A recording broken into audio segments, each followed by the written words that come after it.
بنورنا الدنيا وننشر في الفضاء أملا ونعلي عزم همتنا فمن طلب العلا وصل. الحمد لله رب العالمين والعاقبة للمتقين والصلاة والسلام على سيد الأنبياء والمرسلين سيدنا وحبيبنا وحبيب رب العالمين محمد وعلى آله وأصحابه ومن هدى بهديه إلى يوم الدين. باب العلم قبل القول والعمل. یہ باب اس چیز کے بیان میں کہ علم قول اور عمل پر مقدم ہے. امام بخاری 10واں باب قائم کر رہے ہیں کتاب العلم کا، اور اس باب میں اگرچہ کوئی سند متصل کے ساتھ روایت کو بیان نہیں کریں گے، البتہ آیات مبارکہ اور احادیث مبارکہ کے جزئیات، جس کو تعلیقات بخاری کہا جاتا ہے، بطور تعلیق کے ذکر کریں گے. امام بخاری نے اس باب کو کیوں قائم کیا؟ کیا ضرورت پیش آئی جو امام بخاری کو باب العلم قبل القول والعمل قائم کرنا پڑا؟ تو اس سلسلے میں علامہ کرمانی اور حافظ بدر الدین العینی، ان دونوں حضرات کا کہنا یہ ہے کہ آپ نے علم کی فضیلت کو بیان کرنے کے لیے اس باب کو قائم کیا کہ کوئی آدمی یہ نہ تصور کرے کہ عمل اصل ہے تو عمل کی طرف متوجہ ہو جائے، بلکہ علم کو تقدم شرفی، تقدم عقلی اور تقدم شرعی حاصل ہے کہ ہر اعتبار سے علم یہ متقدم ہے اور پہلے ہے.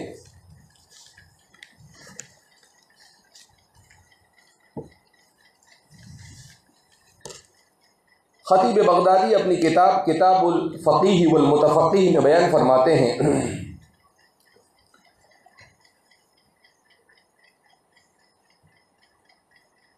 کہ صرف علم کی فضیلت مقصود نہیں،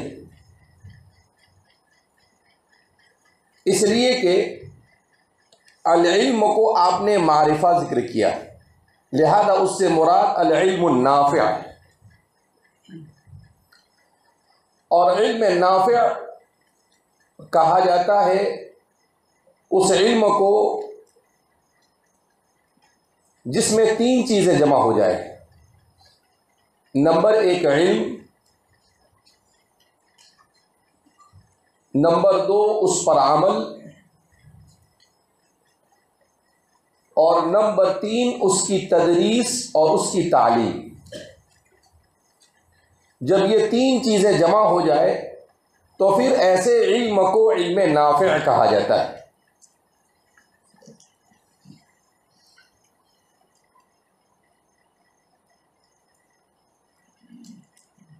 علم کے سلسلے میں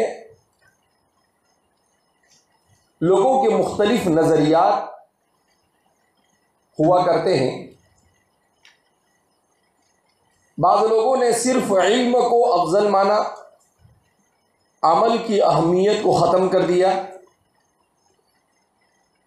بعض لوگوں نے ایسا علم جس میں عمل نہ ہو اسے بے سود اور بیکار سمجھا.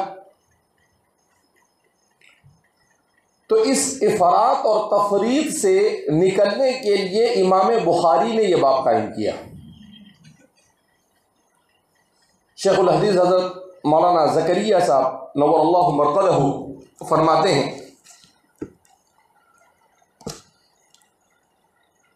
کہ شیطان وسوسہ ڈالتا ہے کہ جب عمل نہیں ہوگا تو علم کیوں حاصل کرتا ہے؟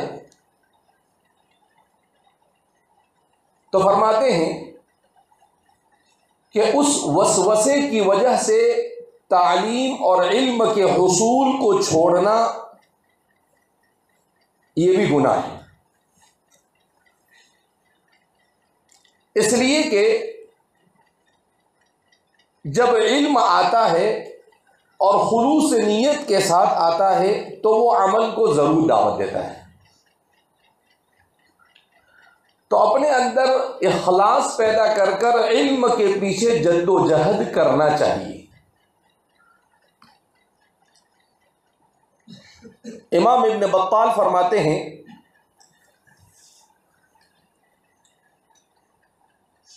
کہ امام بخاری نے اس بات کو اس لیے قائم کیا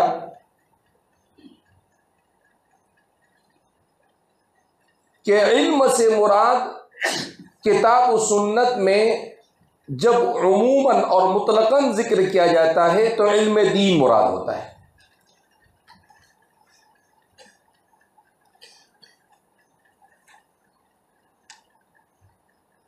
اور علم دین ہر حال میں انسان کے لیے مفید اور کارآمد ہے۔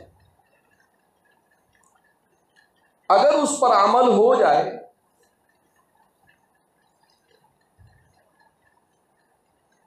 تب تو نور علی نور۔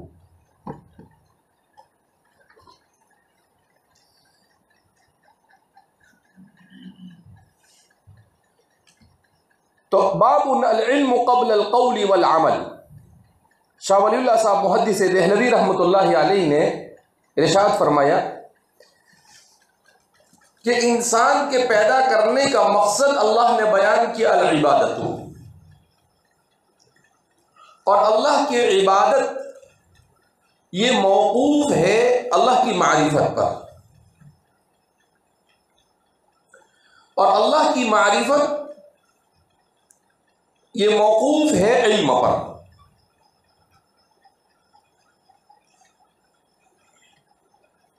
لہذا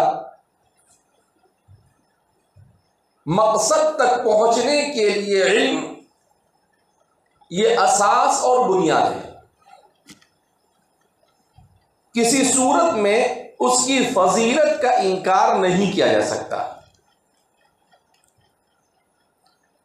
اسی بات کو ثابت کرنے کے لیے آپ نے باب العلم قبل القول والعمل، ابن جمعہ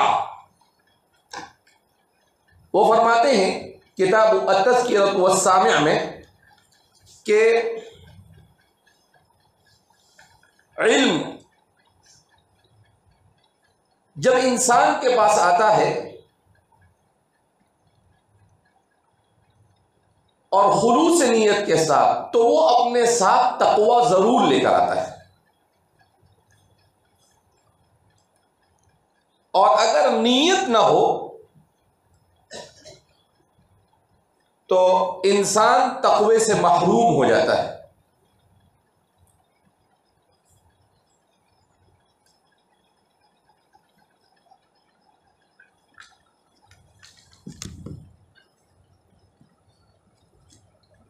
آگے فرماتے ہیں امام بخاری لقول اللہ عز وجل، اللہ رب العزت کے اس فرمان کی وجہ سے فَاعْلَمْ أَنَّهُ لَا إِلَهَ إِلَّا اللَّهُ، سورہ محمد کی آیت نمبر 19 ہے۔ فَاعْلَمْ تو جان لے، أَنَّهُ یقیناً، لا الہ الا اللہ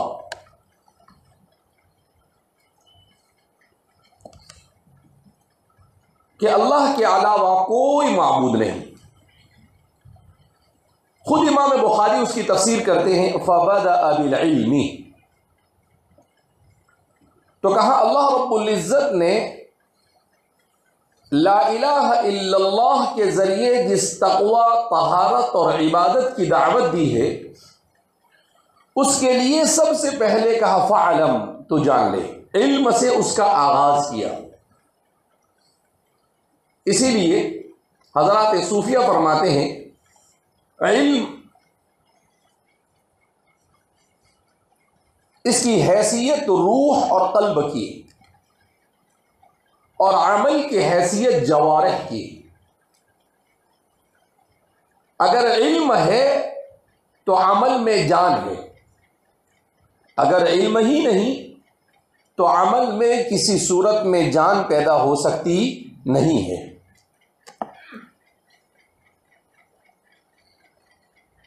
تو امام بخاری بھی فرماتے ہیں کہ فَبَدَأَ بِالْعِلْمِ فَعْلَمْ أَنَّهُ لَا إِلَهَ إِلَّا اللَّهُ۔ پھر آگے کیا فرمایا؟ فَاسْتَغْفِرْ لِذَنبِكَ۔ تو فرماتے ہیں کہ فَعْلَمْ کے بعد فَاسْتَغْفِرْ کا۔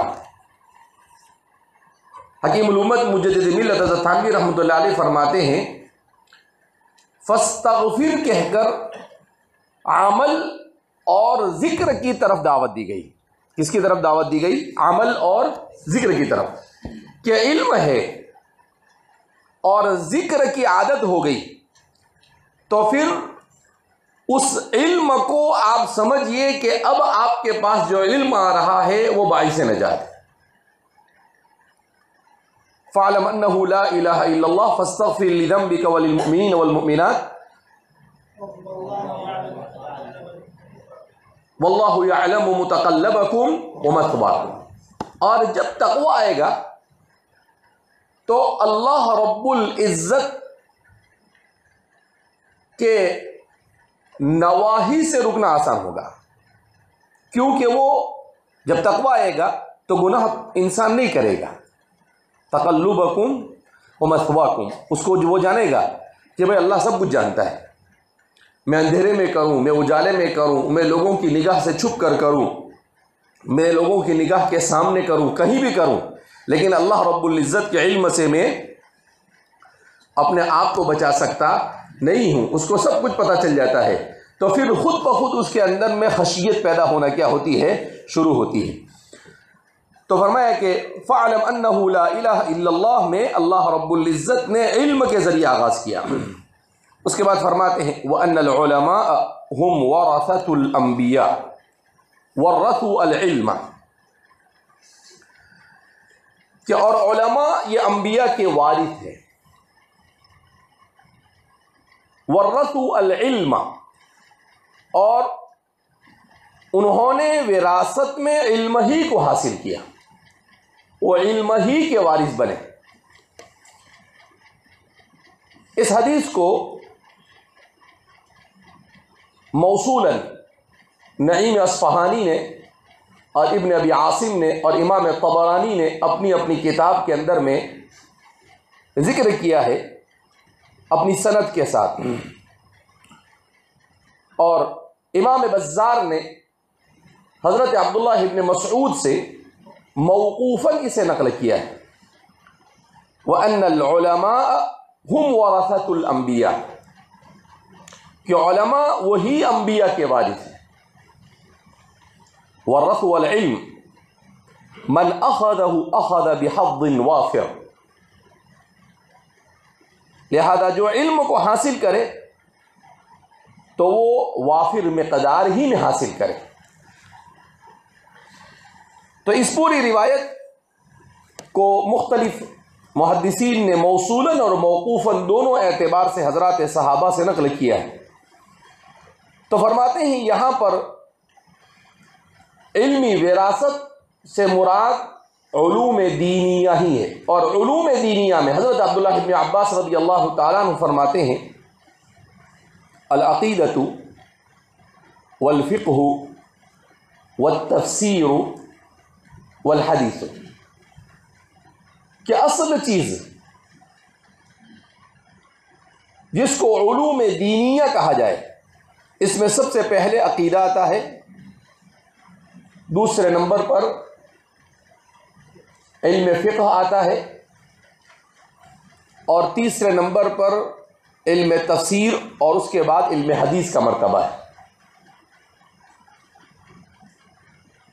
تو اصل علم اس لیے کہ انبیاء نے اسی وراثت کو چھوڑا ہے، انبیاء نے دنیاوی علم کو بطور وراثت کے چھوڑا نہیں۔ لہذا ہمارے زمانے میں اٹھے بیٹھے کے لوگ جو بیان کرتے رہتے ہیں اقرا کی آیت پڑھ کر اور بہت ساری انما یخشی اللہ من عبادہ العلماء کو پڑھ کر اس کو فٹ کرتے رہتے ہیں دنیاوی علوم پر، یہ صحیح نہیں، اس لیے کہ علم دین ہی شریعت میں مطلوب رہا ہے۔ اب علم دنیا تو یہ دنیا کے لیے ہوتا ہے، اگر اچھی نیت سے انسان اسے حاصل کرے تو اس میں ثواب مل جائے کہ آدمی نے ایسا علم حاصل کیا جس سے حلال کما سکے اور شریعت کے دائرے میں رہ کر اسے حاصل کرے، تو اس صورت میں اس سے ثواب ملے گا اس کو کہ بھئی حلال کمانے کے لیے اس نے حاصل کیا۔ لیکن بہرحال طلب علم دین کا جو ثواب ہے وہ تو اسے مل سکتا نہیں۔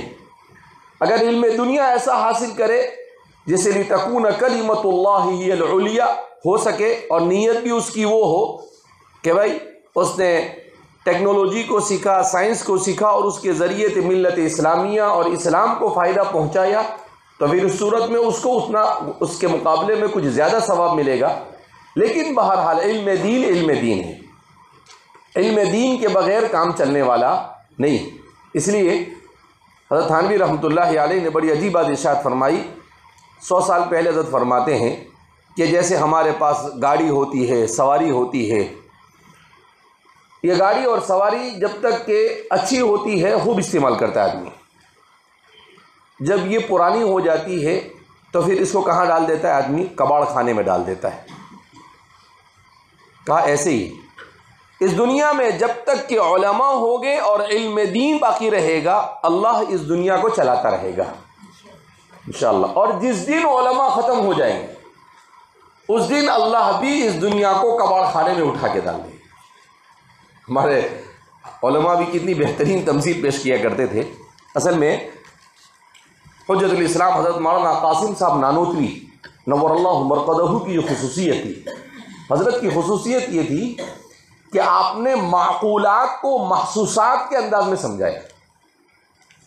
اللہ رب العزت کا نظام ہے کہ قیامت تک کہ یہ دین چلنے والا ہے، لہذا ہر زمانے میں ایسے لوگوں کو کسی بڑی مصیبت اور طوفان کے آنے سے پہلے ہی پیدا کر دیتے ہیں جو باڑ باندھ دیتے ہیں۔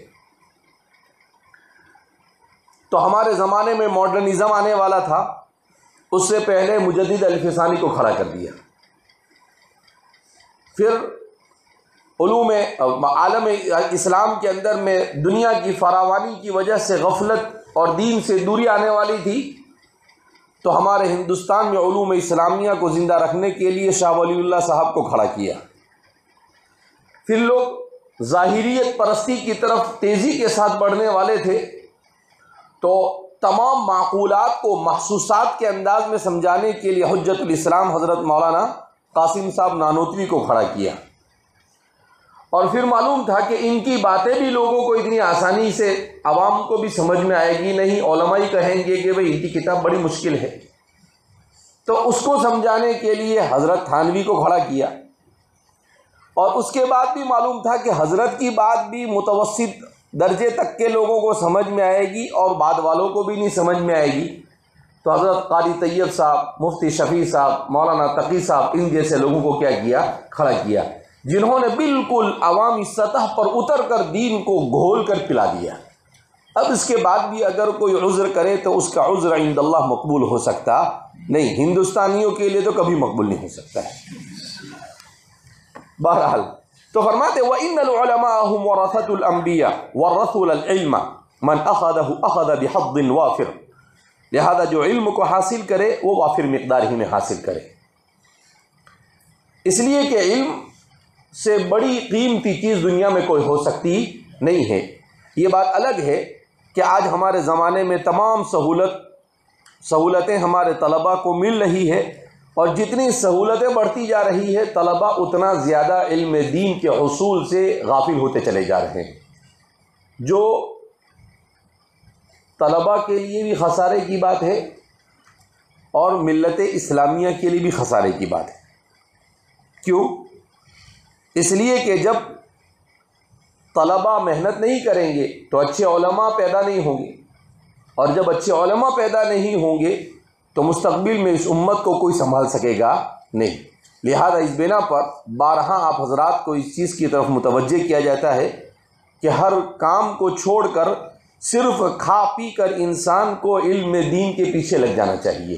جب اللہ نے اتنے سارے وسائل مہیا کر دیے، کو لائٹ ہے، پنکھا ہے، پانی ہے، کھانا ہے، پینا ہے، کتاب ہے، ہر چیز مہیا ہے، اور اس کے بعد بھی اتنے وسائل کے بعد بھی اگر انسان علم کے پیچھے محنت نہ کرے تو میں سمجھتا ہوں کہ اس سے بڑا محروم القسمت اور کوئی ہو سکتا نہیں، اور بدنصیب کوئی ہو سکتا نہیں ہے۔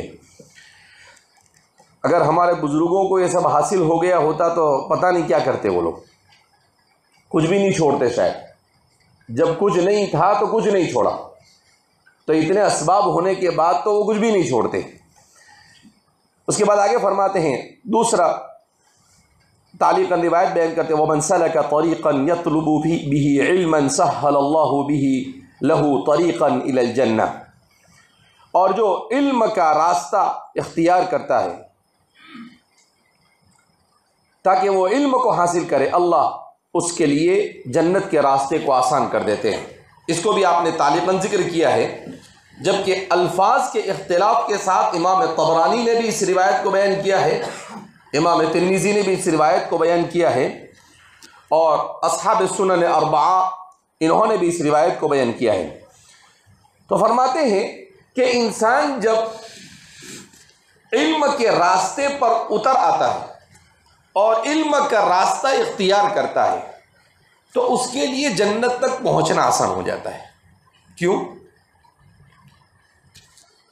اللہ کے رسول صلی اللہ علیہ وسلم نے ارشاد فرمایا کہ جبریل فرماتے ہیں کہ خلق اللہ الجنت وخلق اللہ النار، اللہ نے جنت کو پیدا کیا اور جہنم کو پیدا کیا، اور اس کے بعد جبریل سے کہا جا کر دیکھ کر آؤ۔ تو جبریل نے اسے دیکھا تو جبریل نے کہا کہ اللہ، اس جنت کو اگر لوگوں کو بیان کر دیا جائے گا تو اس کے لیے تو لوگ ایسے ٹوٹ پڑیں گے کہ سب کچھ قربان کر دیں گے، اور پھر جہنم کو دیکھنے کے لیے بھیجا تو کہا کہ اتنی خطرناک ہے کہ اللہ اگر اس کے بارے میں لوگوں کو پتہ چل جائے گا تو کوئی بھی ایسا کچھ نہیں کرے گا کہ جس سے وہ جہنم میں جائے۔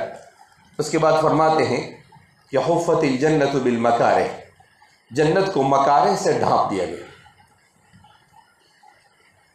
کہ جو اپنے خواہشات کے خلاف عمل کرے گا وہ جنت میں پہنچے گا، اور جو اپنی خواہشات کے مطابق عمل کرے گا وہ جہنم میں جائے گا۔ تو جبریل فرماتے ہیں کہ میں نے کہا کہ بڑا مشکل راستہ ہے یہ۔ تو فرماتے ہیں کہ من سلک، اب جو آدمی علم دین کو حاصل کرتا ہے تو وہ یہ سب چیزوں کی معرفت حاصل کر لیتا ہے، اور جب اسے ان سب چیزوں کی معرفت حاصل ہو جاتی ہے کہ امر کیا ہے، نہیں کیا ہے، اور اعمال صالحہ کے کیا فوائد ہے اور اعمال سیئہ کے کیا فوائد ہے، تو اب اس کے لیے جنت کا راستہ کیا ہو جاتا ہے، آسان ہو جاتا ہے۔ اب اس آسان راستے کو بھی وہ اختیار کرے نہ کرے اپنے عمل سے، یہ اس کے اوپر ہے۔ اسی لیے حکیم الامت مجدد ملت حضرت تھانوی رحمۃ اللہ علیہ فرمایا کرتے تھے کہ ہمارے زمانے میں طلبہ کیا کہتے ہیں کہ یجوز لطالب العلم ما لا یجوز لغیرہ، کہا طالب علم کے لیے سب کچھ جائز ہے، کہا یہ سراسر بے بنیاد اور غلط ہے۔ نہیں، کہ علم اپنے ساتھ ہی عمل کا متقاضی ہے، ایسا نہیں کہ ابھی علم حاصل کرتے ہیں اور عمل بعد میں کریں گے، نہیں، علم تازہ رہتا ہے، علم راسخ ہوتا ہے، اور علم میں برکت ہوتی ہے، علم سے خلوص پیدا ہوتا ہے اس وقت جب اس پر عمل شروع ہو جاتا ہے، اور اگر اس پر عمل نہ ہو تو پھر وہ علم بیکار اور بے سود ہوتا ہے۔ لہذا جب بھی انسان کسی حدیث کو پڑھے اس پر عمل ہو سکتا ہے تو فوری طور پر پہلے تو پڑھتے وقت ہی نیت کر لے کہ اللہ میں آج سے اس پر عمل کروں گا، ابھی سے انشاءاللہ۔ کوئی بھی تفسیر پڑھے، کوئی بھی آیت سمجھے تو فوراً اس کے اوپر عمل کرنے کی نیت کرے۔ جب نیت کرے گا تو اللہ اس کے لیے عمل کو بھی پھر تھوڑی سی کوشش کرے تو پھر عمل کیا ہو جاتا ہے، آسان ہو جاتا ہے۔ تو اب اس طریقے سے انسان کے لیے علم کے خاطر جب قربانیاں دیتا ہے وہ، تو ظاہر سی بات ہے جنت کا راستہ اس کے لیے آسان ہو جاتا ہے، اور قربانیوں کے بغیر تو دنیا میں اور آخرت میں کہیں کچھ بھی حاصل ہوتا نہیں۔ تو فرمایا وَمَنْ سَلَكَ طَرِيقًا يَطْلُبُ بِهِ عِلْمًا سَهَّلَ اللَّهُ لَهُ طَرِيقًا إِلَى الْجَنَّةِ وقال، اور اللہ کا ارشاد ہے إِنَّمَا يَخْشَى اللَّهَ مِنْ عِبَادِهِ الْعُلَمَاء، کہ اللہ سے تو اپنے بندوں میں وہی ڈرتے ہیں جو علماء ہیں۔ تو فرماتے ہیں کہ یہاں پر بھی اللہ فرماتے ہیں کہ اللہ کی خشیت ان لوگوں میں آتی ہے جن لوگوں کے پاس علم ہوتا ہے۔ علم کے بغیر خشیت بھی نہیں آ سکتی ہے۔ کیوں؟ اس لیے کہ جب علم نہیں ہوگا تو اللہ کی معرفت نہیں ہوگی، اور جب اللہ کی معرفت نہیں ہوگی تو اللہ کی حقیقت کا علم نہیں ہوگا، اور جب اللہ کی حقیقت اور اس کی عظمت کا علم نہیں ہوگا تو ظاہر سی بات ہے کہ انسان کے دل میں اللہ کا خوف اور اس کی خشیت بھی پیدا ہو سکتی نہیں۔ تو سارا مدار علم پر ہے، اس لیے فرمایا انما یخشی اللہ من عبادہ العلماء۔ سورہ فاطر کی آیت نمبر 28 میں اللہ فرماتے ہیں کہ اللہ سے نہیں ڈرتے۔ یہیں پر اسی کی تفسیر کرتے ہوئے حضرت عبداللہ ابن عباس فرماتے ہیں کہ العلم والحکمت والفقہ، تین چیزیں، ایک ہے علم، دوسرا ہے فقہ، اور تیسرا ہے حکمت۔ ان تینوں میں سب سے اعلیٰ کون؟ تو فرماتے ہیں الحکمت اعلیٰ، کہ حکمت ان میں سب سے اعلیٰ ہے۔ اب حکمت کی دو تعریف کی جاتی ہے، ایک تو حکمت کی وہ تعریف ہے جو مناطقہ اور فلاسفہ کرتے ہیں، معرفت الشیء علی ما ہی علیہا، ہر چیز کے حقائق کے جاننے کو حکمت کہا جاتا ہے۔ معرفت الشیء علی ما ہی علیہا، جو چیز جیسی ہے اس کی پوری حقیقت سے واقفیت حاصل کرنا، یہ حکمت ہے۔ لیکن حضرت عبداللہ ابن عباس فرماتے ہیں کہ شریعت کی نگاہ میں وَمَن يُؤْتَ الْحِكْمَةَ فَقَدْ أُوتِيَ خَيْرًا كَثِيرًا کی تفسیر کرتے ہوئے فرماتے ہیں شریعت کی نگاہ میں حکمت سے مراد وہ علم ہے جس سے بندے کو شریعت کے احکام، اس کی علتوں اور اس کی حکمتوں کی معرفت حاصل ہو جائے۔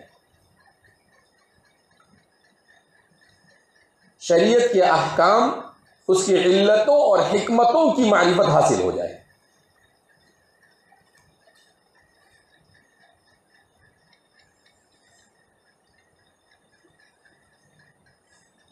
حضرت تھانوی فرماتے ہیں اسی لیے ہمارے تاریخ میں اٹھا کر دیکھیں، جن لوگوں نے شریعت کو کما حقہ سمجھانے کی سعی کی ہے، ان لوگوں کو حکیم، کسی کو حکیم الاسلام کہتے ہیں، کسی کو حکیم الامت کہتے ہیں۔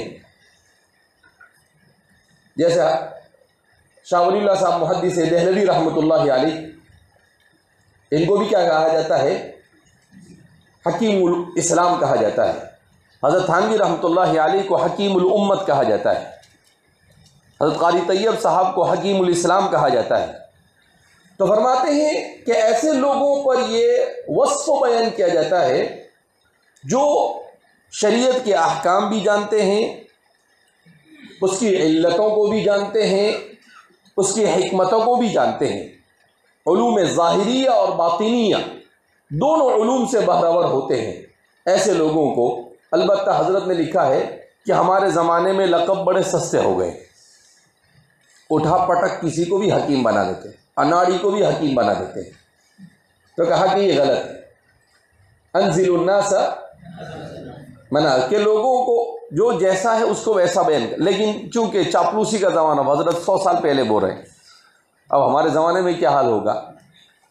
کسی کو بھی اٹھا کر، وہ بدعت کی علماء کے ایک عالم ہے قادری، کیا نام ہے؟ ہاں امین القادری نہیں، طاہر القادری، طاہر القادری. تو اس کے ساتھ اتنے لقب لکھ کے آتے ہیں کہ 4 سطر تک کا لقب ہی لکھتے رہتے ہیں، شیخ الاسلام، حکیم الاسلام اور پتہ نہیں کیا کیا. نہیں شاید ایسا لگتا ہے کہ اب تک کے قرن اول سے لے کر اب تک جتنے القاب لوگوں کو دیے سارے القاب اس کے ساتھ کیا کر دیتے ہیں، جمع کر دیتے ہیں. جبکہ حضرت کی داڑھی بھی کیسی ہوتی ہے ماشاءاللہ، کٹی ہوئی ہوتی ہے، شرعی داڑھی بھی نہیں. شرعی داڑھی ہونے کے لیے کم از کم ایک بالش کا ہر طرف سے ہونا کیا ہے، تو داڑھی بھی شرعی نہیں، وہ بھی اچھے سے میک اپ ویک اپ کر کر گھومتے حضرت ماشاءاللہ. پتہ چلنا چاہیے کو کہ نور جھلک رہا ہے، چاہے وہ نور مصنوعی ہو. بہرحال تو حضرت نے لکھا ہے کہ بھئی ایسے اٹھا پٹک کسی کو بھی حکیم بنا دیا جاتا نہیں. تو بہرحال قرآن کریم نے یہاں پر بیان کیا انما یخشی اللہ من عبادہ العلماء وقال وما يعقلها الا العالمون، اور اس کی معرفت کا ما حقہ نہیں حاصل کر سکتے مگر علماء. شریعت کی معرفت کا ما حقہ حاصل نہیں ہو سکتی مگر علماء ہی کے ذریعے سے. اس سے ایک بات کی طرف یہ بھی اشارہ کیا گیا کہ یہ علم تعلم سے آتا ہے، یہ علم سیلف اسٹڈی سے نہیں آتا ہے. اپنے طور پر کوئی بھی کہیں سے کچھ بھی پڑھ لے اور کہے کہ حضرت تو اتنے ذہین و فطین کہ حضرت کو کسی استاد کی بھی ضرورت نہیں. ارے بھائی آدم کو استاد کی ضرورت پڑی اور آدم کے سب سے پہلے استاد اللہ ہے. رسول اللہ صلی اللہ علیہ وسلم کو جبریل اور اللہ علم سکھا رہے ہیں، تو ان سے بھی زیادہ بڑا کوئی ہو سکتا ہے کیا؟ تو فرماتے ہیں وما یعقلها الا العالمون، کہ شریعت کا علم اللہ کے علاوہ، علماء کے علاوہ کسی کو حاصل ہو سکتا نہیں ہے. سورہ عنکبوت کی آیت نمبر 43 ہے. وقال، اور اللہ ارشاد فرماتے ہیں وقالوا لو كنا نسمع او نعقل ما كنا في اصحاب السعیر. سورہ ملک میں آیت نمبر 10 ہے. اور اہل جہنم کو جب جہنم میں ڈھکیل دیا جائے گا تو وہ چیخ و پکار کریں گے اور کہیں گے لو كنا نسمع.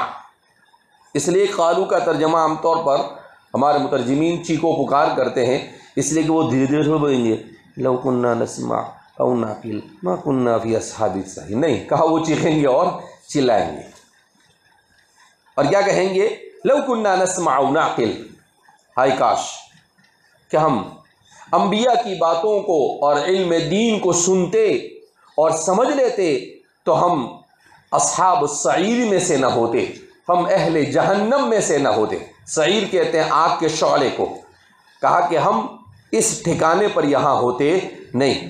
تو فرماتے ہیں کہ دیکھو سب سے پہلے انہیں جس چیز کا افسوس ہوگا وہ اس چیز کا ہوگا کہ ہم نے دین کو سیکھا نہیں اور دین کو سمجھا نہیں. لو كنا نسمع او نعقل، اگر ہم نے دین کو سنا اور سمجھ لیا ہوتا تو ہم اس پر عمل کر لیتے، تو یہاں پر ہمارا ٹھکانہ ہوتا نہیں. اب جب ان کا یہ حال ہے تو جو مدرسے میں رہ کر 15 سال تک علم سیکھے اور سمجھے اس کے بعد بھی عمل نہ کرے، اس کا کیا حال ہوگا؟ اسی لیے ہمارے علماء نے لکھا ہے ویل للجاہل مرتن، حضرات صوفیہ کہتے ہیں وللعالم 70 مرتن، کہ علم پر اگر عمل نہ ہو تو کیسا ہوگا کہ جاہل کے لیے تو 1 مرتبہ ویل اور تباہی ہے، مگر سب جاننے کے بعد عمل نہ ہو تو اس کے لیے تو 70 مرتبہ تباہی.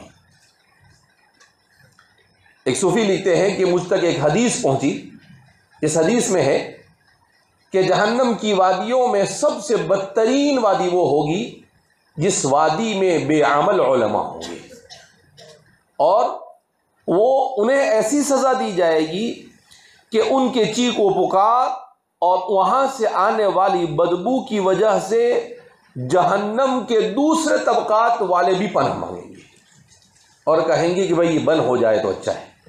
اس لیے کسی بھی چیز کی جہاں جتنی فضیلت ہوتی ہے، جب اس فضیلت کے ساتھ ساتھ میں اگر اس میں کوتاہی کی جائے تو اس میں اتنی زیادہ سخت سزا بھی ہوتی ہے۔ لہذا اس بنا پر ہمارے زمانے کے طلباء کو ان سب چیزوں کو کیا کرنا چاہیے، سمجھنا چاہیے کہ اتنا آسان نہیں ہے جتنا وہ سمجھ رہے ہیں کہ کیا فرق